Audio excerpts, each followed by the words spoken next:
आज का वीडियो दाखिल खारिज पर आधारित है।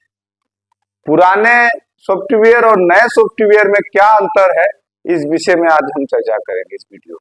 इस वीडियो के माध्यम से हम जानकारी देंगे आपको। पुराने सॉफ्टवेयर में जो नियम था और नए सॉफ्टवेयर में बहुत सारी बदलाव किए गए हैं। पुरानी सॉफ्टवेयर में बहुत से बंधनों में बने हुए थे आवेदक, लेकिन उन बंधनों से मुक्ति दी गई है आवेदकों। तो इसी पर हम चर्चा करेंगे, पुराने में और नए में क्या अंतर है। पहले तो हम बता देते हैं कि ये सॉफ्टवेयर लॉन्च कैसे और कैसे किया गया इसको। सबसे पहले इस सॉफ्टवेयर का दिसंबर का 2023 में पटना के पालीगंज अंचल में प्रायोगिक तौर पर इसको लागू किया गया। वहां सफल होने पर, प्रयोग सफल होने पर अब ये पूरे प्रदेश में लागू कर दिया गया है। पूरे प्रदेश में 14 अगस्त 2024 को लागू कर दिया गया है। राजस्व और भूमि सुधार विभाग के आदेश जारी कर दिया गया है। विभाग के सचिव जय सिंह के द्वारा सूचना देते हुए सभी जिलों के डीएमओ को निर्देश दिया गया है, इसी नए मॉडल के अनुरूप दाखिल खारिज कराई जाए। अब नए सॉफ्टवेयर में क्या बदलाव किया गया है, हम आपको बताएंगे। ये त्रुटि जांच के लिए समय निर्धारित किया गया है। उसके बाद मिली दोबारा संशोधित आवेदन की सुविधा। उसके बाद मिलेगा ऑनलाइन टोकन नंबर। एक से अधिक साक्ष्य अपलोड करने की नियम, ये बदलाव किए गए हैं। एक बदलाव ये भी है कि किसी भी नामांतरण वाद को आवेदक का पक्ष सुने बिना दाखिल खारिज का आवेदन को निरस्त नहीं कर सकते हैं सीओ।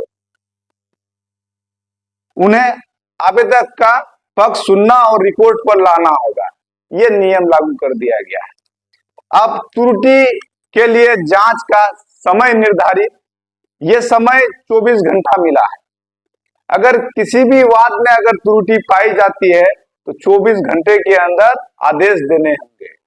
उस आदेश को 24 घंटे में आपको जारी करना होगा। अगर आप सीओ अगर 24 घंटे के अंदर आदेश जारी नहीं करते हैं तो ये ऑटोमेटिक चला जाएगा ये आवेदक के लॉगिन पर। आवेदक इसको सुधार कर दोबारा डालेंगे।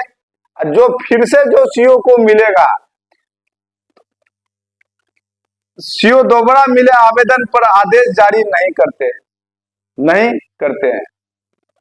ये दोबारा आदेश नहीं कर सकते हैं सीओ। ये ऑटोमेटिक चला जाएगा कर्मचारी डुंगन में। कर्मचारी के पास ये विकल्प, निरस्त का विकल्प नहीं है। उसके पास एक ही विकल्प है, स्वीकृति देना। स्वीकृति देने के बाद 3 दिन का समय रहता है उनके पास दस्तावेजों की जांच करने की। उसके बाद पहले वाले में जो पुराने सॉफ्टवेयर था, पुराने सॉफ्टवेयर में जब हम ऑनलाइन मोटेशन में आवेदन जब हम करते थे, अगर उसमें त्रुटि पाने पर तो उसे निरस्त कर दिया जाता था और डीसीएलआर के आदेश के बाद ही नामांतरण की प्रक्रिया शुरू हो पाती थी। लेकिन उसको अब उसे हटा दिया गया है। अब किसी तरह का त्रुटि रहने पर उसको सुधार कर दोबारा हम नामांतरण में हम डाल सकते हैं।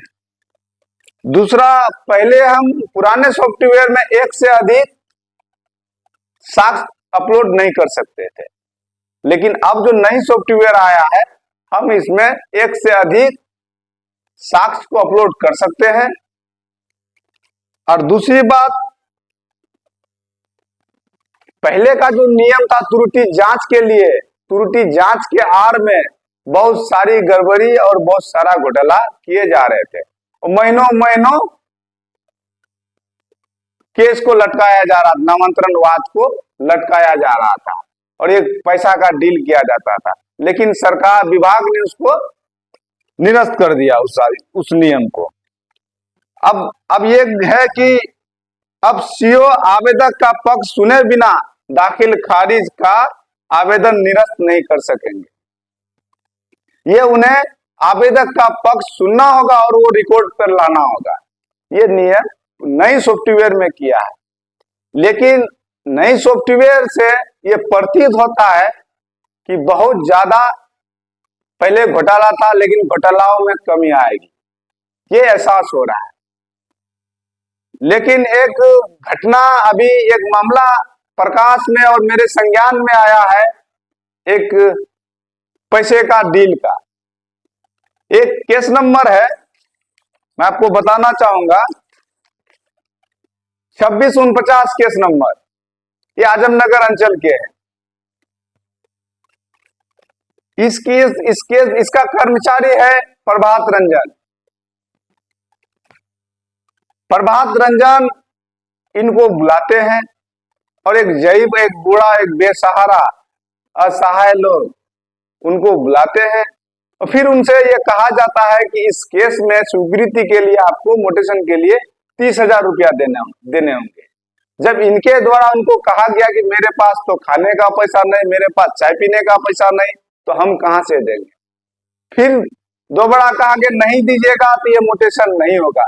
लेकिन ये बूढ़ा आदमी, इनको कानून के बारे में क्या ज्ञान, जिनको कानून और ज्ञान नहीं होगा कानून को, उनके साथ छल, उनकी भ्रष्टाचार का तादाद बढ़ जाता है।